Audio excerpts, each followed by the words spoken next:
Lunch shorted, dinner shorted হয় না মশাই, জাস্ট হয় না।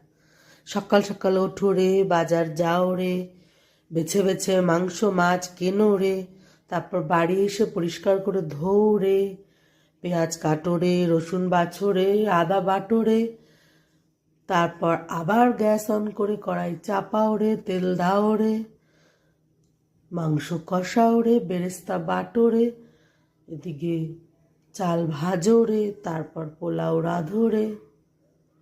কোনোভাবেই লাঞ্চ ডিনার শর্টেড হয় না। ওই লাল লাল ঝাল ঝাল কষা কষা রেঁধে সকলকে খাইয়ে তবে সুখ। কমেন্ট বক্সে জলদি জলদি লিখে ফেলুন তো আমার সাথে কে কে একমত। সকলে সুস্থ থাকবেন, ভালো থাকবেন। সকলকে রবিবাসরীয় শুভেচ্ছা। খুব তাড়াতাড়ি অন্য ভিডিও নিয়ে জলদি ফিরবো। ততক্ষণ পোলাও মাংসের আস্বাদ নিন। টাটা।